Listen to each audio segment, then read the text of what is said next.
সাকিবিয়ান তামিমিয়ান মাশরাফিয়ান দ্বন্দ্ব নিয়ে ভক্তদের উদ্দেশ্যে তামিমের বার্তা, প্লিজ প্লিজ প্লিজ এগুলো বন্ধ করুন। বিপিএল ফাইনালের মঞ্চে দেশের ক্রিকেট নিয়ে দারুণ সব কথা বললেন তামিম ইকবাল খান। দৃঢ় কণ্ঠে খান সাহেব জানালেন, কোনো তামিমিয়ান সাকিবিয়ান মাশরাফিয়ান থাকবে না। ব্যক্তিগত সাপোর্টকে গুরুত্ব না দিয়ে টিম বাংলাদেশকে সমর্থনের ব্যাপারে বেশি গুরুত্ব দিলেন তিনি। শুক্রবার ফাইনালের মধ্য দিয়ে শেষ হয় বিপিএল এর 2025 আসর, যেখানে দ্বিতীয়বারের মতো চ্যাম্পিয়ন হয় তামিমের নেতৃত্বাধীন ফরচুন বরিশাল। এদিকে কদিন আগে জাতীয় দল থেকে অবসরের ঘোষণা দেন তামিম ইকবাল। তাই তো বিপিএল এর মঞ্চেই আনুষ্ঠানিকভাবে তাকে সম্মানিত করল বিসিবি, যেখানে হাজির হয় তামিমের পরিবারও।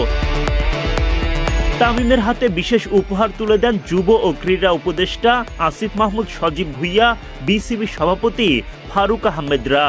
পুরস্কার হাতে পাওয়ার পর ভক্তদের উদ্দেশ্যে বেশ কিছুক্ষণ কথা বলতে থাকেন তামিম। সেখানে এক পর্যায়ে তিনি বাংলাদেশ ক্রিকেট নিয়ে মন জয় করা কিছু কথা বলেন। বাংলাদেশ ক্রিকেটে লম্বা সময় ধরে দেখা গেছে সাকিব তামিম ভক্তদের মাঝে দ্বন্দ্ব, যেটা নিয়ে এখনো চলে রেষারেষি। তবে তামিম এইসব আর দেখতে চান না। তাই তো আন্তর্জাতিক ক্যারিয়ারের শেষে বললেন, কোনো তামিমিয়ান সাকিবিয়ান নয়, বরং টিম বাংলাদেশকে সাপোর্ট করতে।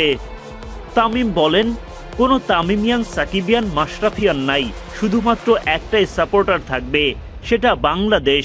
এই বিষয়গুলো বাংলাদেশের ক্রিকেটকে করে। প্লিজ প্লিজ প্লিজ এগুলো বন্ধ করুন। আপনি আমার কিংবা সাকিবের ফ্যান হতে পারেন, মাশরাফি কিংবা অন্যদেরও ভক্ত হতে পারেন, কিন্তু আমরা যখন খেলি তখন বাংলাদেশি হিসেবে খেলি। এগুলো বন্ধ করুন। এগুলো নতুন প্রজন্মকে করে। ব্যক্তিগত পরিচয়কে বড় করে না দেখে বাংলাদেশি পরিচিতিকেই বেশি গুরুত্ব দিতে চান তামিম। একই সাথে তরুণ ক্রিকেটারদের সমর্থন দেওয়ার জন্য অনুপ্রাণিত করলেন ভক্তদের, যাতে করে বাংলাদেশ ক্রিকেট আগামী দিনে অনেকটা এগিয়ে যেতে পারে। তামিম বলেন, আমি এটাই শেষ বার্তা দিতে চাই, আমরা সবাই বাংলাদেশি, এর বাইরে কিছুই না। দয়া করে দলকে সাপোর্ট করুন। তারা অনেক তরুণ দল, অনেক ভুল করবে, ব্যর্থ হবে, কিন্তু এটা আপনাদের দল। দয়া করে একসাথে থাকুন। এখানে ব্যক্তিগত কিছু নেই, শুধু একটা মাত্রই দল, সেটা বাংলাদেশ। ধন্যবাদ।